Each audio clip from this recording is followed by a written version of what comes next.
If you've been mixing for a while, I'm sure you've come across something called a compressor. You may probably have used it before without fully knowing what each parameter does. This is probably holding you back because you're not really fully maximizing it. So what we're going to do in today's video is run through each important parameter on the device and then really look at different styles of compression that we can make use of to apply in different circumstances. So if you're into that, definitely stick around. As always, definitely make sure to smash that like button and subscribe. Check out the links below for my vocal recording course, vocal mixing course, and vocal enhancer, all for FL Studio. New courses coming soon. Let's get into it. So I'll kind of run through the basis of a compressor. We'll use the Daking FET 2 because it is just such a organized compressor. It is a FET type compressor, so it is exactly the same topology, I guess you'd call, as the URI or URI 1176 compressor. This is a really nice classic, but this is a kind of Rolls-Royce edition of a compressor like this. It has ultra fast attack times, and it compresses really nicely. It has some really cool automatic, kind of some extra add-on release times, which we'll talk about later on. But, you know, to go from left to right when it comes to a compressor, we have our VU meter, okay? Now, you will find these on different types of compressors. Obviously, something like let's just pull up the stock FL Studio compressor real quick. You know, you won't find that on a compressor like this, but you will find the threshold, okay? As you can see right there, you will find the ratio, which may be called compression on a different compressor. You may find the gain, makeup gain, right? You will find the attack, and you will find the release. You know, the cool thing about digital compressors is that we do have a few extra add-on settings, you know, and that's the beauty of using digital is, you know, we can get a lot out of one plugin. So, you know, to stick to the basic theory, VU meter, we can use either to monitor our input level, monitor our gain reduction level, meaning when this meter goes backwards, it'll tell us how much we are compressing, okay? And then we also have our output level, so we can then monitor how loud we are going out of the compressor. So that's really cool. It's very useful. Why is it useful? Well, A, you can track your levels, but B, when you are doing more advanced things, for example, mastering your track, you can really monitor carefully how you are dealing with your track. So what I like to do, for example, can you see the bottom compressor? Okay, you can't really see the bottom one, but they are two in the same. And I use one to monitor my input level when I'm mastering a track. I'll make sure to never go across 0, for example, so I'll generally be about -2, -3, and then I'll use the other gauge to pretty much, for example, monitor how much compression I'm doing. So that's what your meter section allows you to do. Now, if you're using a digital compressor, for example, the RVox is something we could pull up from Waves. This is a really renowned compressor. It's highly flexible and has different modes on it, which we'll talk about later. But, you know, we've got, again, our threshold, attack, release, ratio, gain. As you can see, there is a kind of a consistency in all compressors. But basically with these ones, you're going to be monitoring a bit differently. You can be monitoring your input right here, so you can see these meters right here, output level, but also how much gain reduction you're doing. That is pretty much the same as the meter over here. It's just going to be telling you how much you're compressing. So really important to be able to figure out what's going on via your metering, okay? Just like how you monitor. How you monitor on your DAW when you're mixing, okay? So now let's get into the knobs. We've got our threshold knob, okay? I'm gonna skim through these, but I'm going to try and be as detailed as possible at the same time. So forgive me if I miss anything. But when it comes to our threshold, basically we are setting where we want the compression to begin, okay? So if I say I want it to begin at 0, whatever 0 is to this compressor, it's gonna start compressing there. So if I'm exceeding, maybe, let's just see how loud we're coming into this compressor. I don't need her out of my brand new freezer. Start a pack like a bees. So you can see we're clearly exceeding 0 VU. I really wanted to smash this compressor because it has a transformer in it. Again, Rolls-Royce edition of a compressor, right? Has all these cool things about it.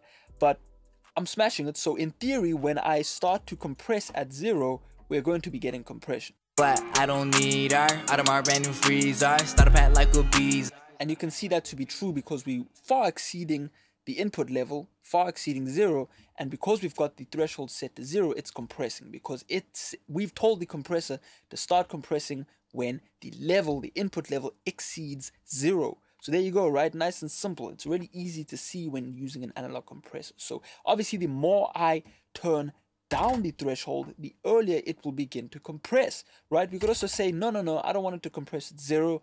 I want to get some color and I want to do minimal compression, we can set that ratio to be +8. And then, as you saw, I was compressing about 70 dB. Now we'll barely be compressing. Let's see how much we'll be compressing. I don't need her. Out of my brand new freezer. Start a pack like a visa. Double cut look like freezer. Watch. So right there around 8. Yeah, 8 right there. I was on 6 earlier. We're barely compressing now because we know that we're doing about 7 dB of compression and our ratio was at 0. We can tell how much compression we're doing. Nice and simple, okay? Keep it simple. Just know that your threshold is where you begin to compress.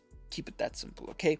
Then we have our ratio. Now this is where things become a bit more math based, so please hang with me here. But when we set a ratio, right, let's firstly talk about the different types of ratios. This would be the least amount of compression possible on this compressor. Now again, when we're looking at a digital compressor, let's head over to the RVOC or RComp. We can see that we can do minute amounts of compression. I mean, like 1 to 1.10, 1 out compression. You know, we can even do expansion, but that's for a different video. Now, bring it back to here, we've got predefined compression amounts. Generally, this would be what we'd call really nice, soft, easygoing compression, more so buttery sounding compression, just nice and beautiful, right? I generally like 2 to 1. When I'm mastering as well, I'm using a 2 to 1 and just kissing it. But as we go higher up, right, as we go higher up, let's actually listen. We were listening to 2 to 1. Let's compress it all the way to 20 to 1 and hear how the vocal is going to be crushed. I don't need her. Out of my brand new freezer. Start a pack like.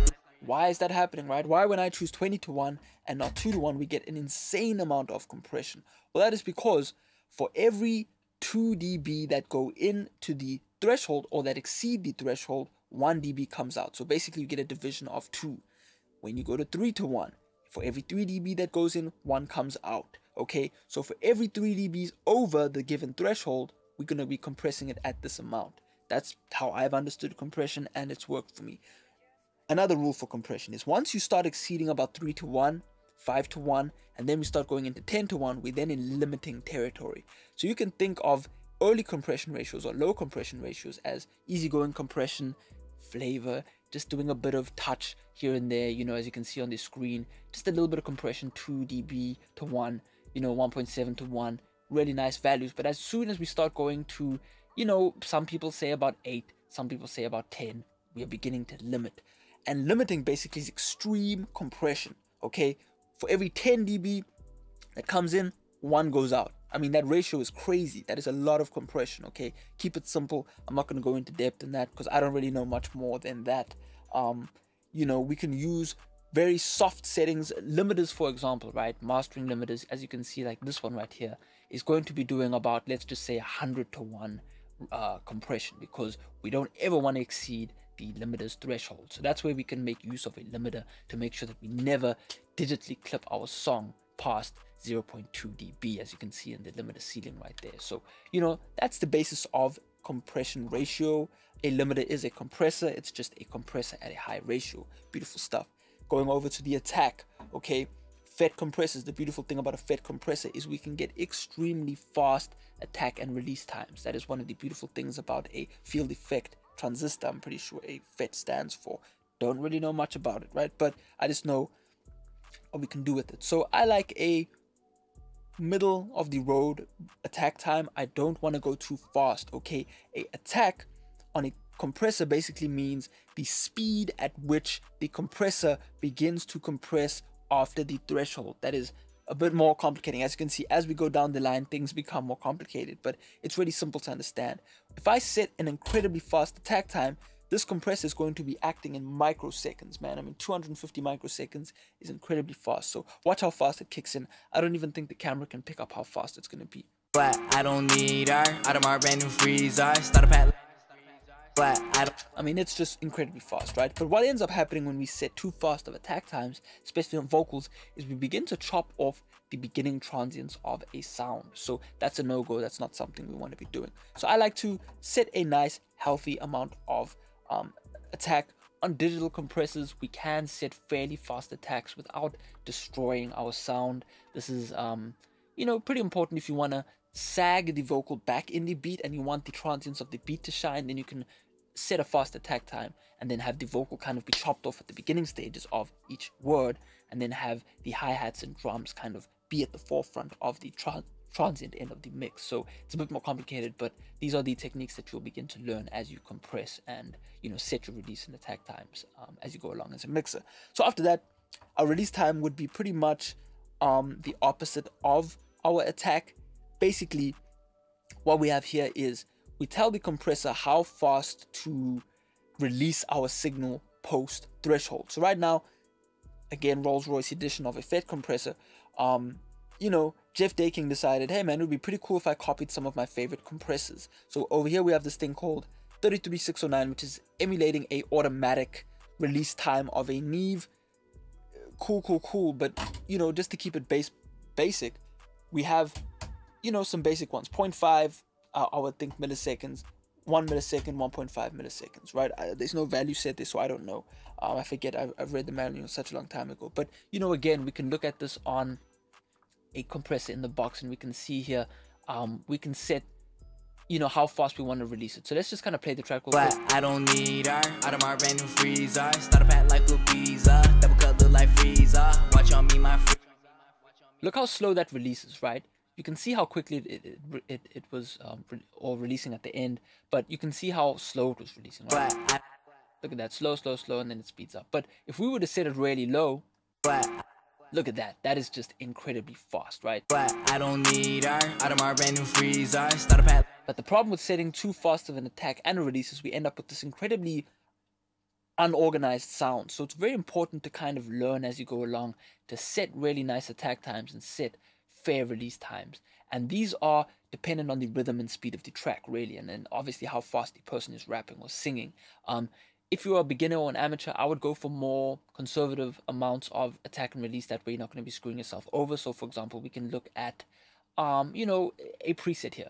Boom, right? 2:1 ratio or 2.5 ratio with some really nice kind of 5 millisecond, 50 millisecond release times. I don't need her, out of my brand new freezer. Start a pack. And that's quite nice. Even for rap, we may slow it down. I don't need her, out of my brand new freezer. Start a pack like a visa, double cut look like freezer. Watch on me. And then there you go, we begin to kind of clamp and glue our vocal together. So blending together our attack and our release is going to really allow us to flavor our compressor. Now I'm going to get into a bit of source on these two. The faster you set a release time on a compressor, okay, the more it's actually going to distort, because the components inside the compressor begin to kind of mess out in a really cool way. Now that can be beneficial, especially when using something like the vintage 1176. Let me just patch this over. We got to do manual patching. So there we go. We should be compressing here now. I don't need her. And I apologize that this is blown out on the camera. There's not much I can do. You can just barely see the VU meter right there. But basically, right, when it comes to release times, if we speed them up now, something about this one right here is that it is a bit opposite. Okay, 7.7 is actually the fastest attack time, and 0.7 over here is actually the fastest release time. So it's actually the opposite. So again, this compressor kind of goes against traditional theory. That's why I was showing you here. But if I was to speed this attack up or release up to the fastest value possible, we'd actually hear that we distort the vocal a little bit. I don't need her, out of my brand new freezer. Start a pack like a visa, double cut look like freezer. Watch on me, my freezer. Want me freezer, new drip every season. Snakes on me like treason. Where I go, my chopper loaded, please don't give me reason.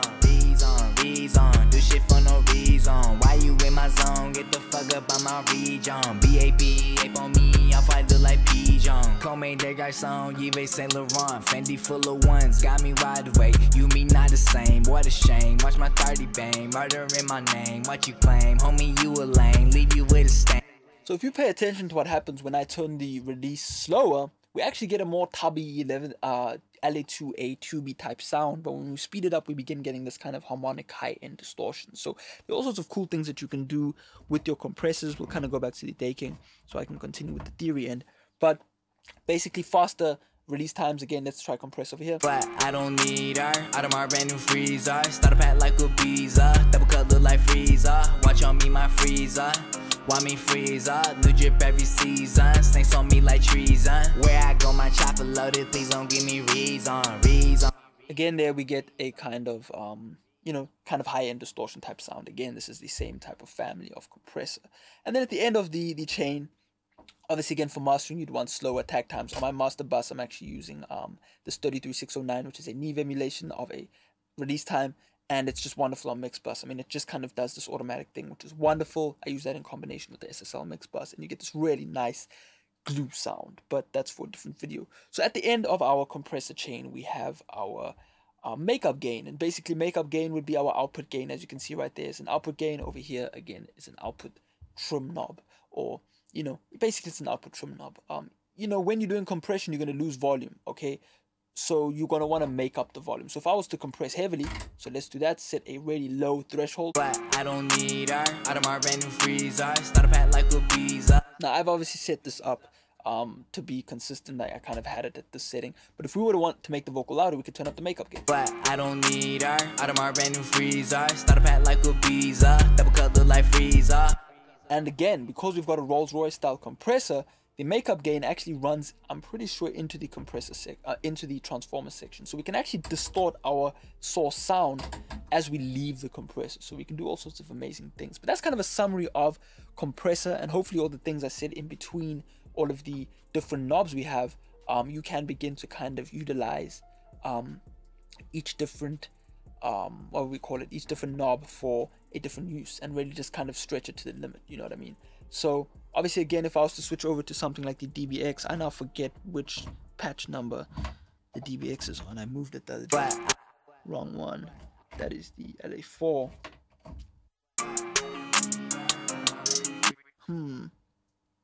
Where would that be? I think it might be this one. Huh. I don't need her out of my brand new freezer. Start a pack like a visa. Double cut. Alright, so back to answer the second question, which was when to use the different compressor types, right? There are two compressor types that I have in this rack right here, right? I've got FET compressor, and then I've got these two are FET compressors, and then I've got a VCA type compressor. Now, VCA type compression is solid state. Okay, now what does that mean, and what are the differences? Well, solid state generally means that we're going to be running through circuit boards without any sort of crazy tubes or transformers or anything like that, and this gives you a lot kind of a cleaner, more linear sound. Now this is perfect for when you are trying to compress, for example, but not affect the sound too much. So if I've got a mix and I don't want to color the vocal up too much, what I'm going to do is I'm going to just run it through the DBX 165A and then do a little bit of compression just so I can get that glue without the color. That's where I can use one of these types of compressors. Now, the cool thing about digital is that, stock compressors are going to do the exact same thing. You're going to be able to get a clean compression sound without adding or doing too much if you set the values correct. Obviously, if you squash the vocal, it's going to sound squashed.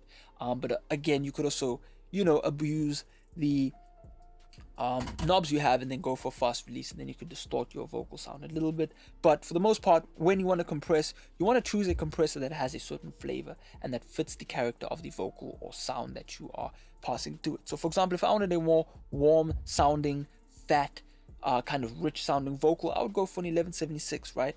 Maybe even slow down the attack time, or just have it kind of set like that, right? Let's kind of mess around with that, for example, right? 41. If I was to just kind of, do some easygoing compression, we'll just kind of set it up bare bones. 4:1 ratio, right? Nice and conservative. I don't need her out of my brand new freezer. Start a pack like a visa. Double cut look like freezer. Watch on me, my freezer. Why me freezer? New drip every season. Snakes on me like treason. Where I go, my chopper loaded. Things don't give me reason. Reason. Do shit for no reason. Why you in my zone? Get the fuck up on my region. BAP, ape on me. I fight look like pigeon. Comme des garçons, Yves Saint Laurent. Fendi full of ones. Got me wide awake. You me not the same. What a shame. Watch my 30 bang. Murder in my name. What you claim? Homie, you a lame. Leave you with a stain. Got this champion on my shirt. You be steady. Rocky hangs, blue bands on the alert. That big car got growing pains. RIP, I'm from the dirt. AMG, I'm switching lanes. You me not the same. Okay, right, so obviously I would sit there for a few minutes and work out the perfect level, but for now I just wanted you to hear that you get a really nice kind of low end in the vocal. It kind of rolls it off in a nice way but bumps it up, so a old school FET style compressor is going to give you that same sound. So I'm going to use something like this for more of that kind of warm, analog sounding vocal. So that's what I can recommend for you guys and girls to try. Try the Waves CLA 76, try whatever else you can find that is going to get you a nice sound. The Opto LA2A style compressor is also going to be a great option. I have one here, which is the Yuri 11 or LA4, and obviously I can't show you that because I would have to adjust the camera. But I don't need her out of my brand new freezer. Start a pack like a visa, double cut look like freezer. Watch on me my freezer, why me freezer? New drip every season, snakes on me like treason. We get a very similar sound, right? Because it's the same family. Yuri LA4, this is the 1176. It also has a transformer in it. Basically what I'm trying to say is when you use a compressor like this, you're going to get a bit more color and flavor. Let's see how much recording time I have left. Okay, you're going to get a lot more color and flavor. So if I was to get more of a clean and transparent sound, I could go for a digital compressor in the box, or I could go for a VCA type compressor. So then we'll head over to this one. Which one would it be? Would it be this one? Cool. But I don't need. Okay, so we need to set this compressor up, but you know, let's check it out. But I don't need her out of my brand new freezer. Start a pack like a visa, double cut look like freezer. Watch on me my freezer, why me freezer? New drip every season, snakes on me like treason. Where I go my chopper loaded, please don't give me reason. Do shit for no reason. Why you in my zone? Get the fuck up on my region. BAP, ape on me, I'll fight look like pigeon. Comme des garçons, Yves Saint Laurent, Fendi full of ones, got me wide awake. You me not the same, what a shame. Watch my 30 bang, murder in my name. What you claim, homie you a lame, leave you with a stain. Got this champion on my shirt, you be steady, rocking hangs. Blue bands on the alert, that big car got growing pains. RIP, I'm from the dirt, AMG, I'm switching lanes.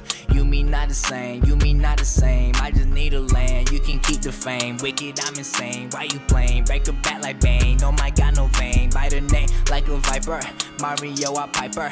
Drip on me connect. So even at high compression amounts, I hope you're paying attention to the VU meter. We're doing about 10 dB of compression. I over-compressed it on purpose, had the release time sit fast.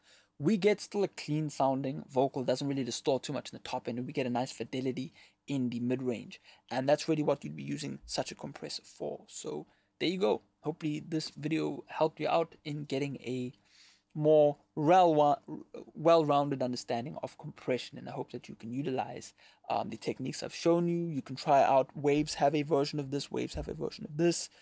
This you won't find, but then again you could use Bus Color 4 to get some transformer sound into a compressor. You can do all sorts of cool things. So that's pretty much all I have time for in this video that's based around compression. I'll answer the other ones in a different video, but hopefully enjoyed yourself. I'll check out next time. Stay well, keep mixing, and have a good weekend. Peace out.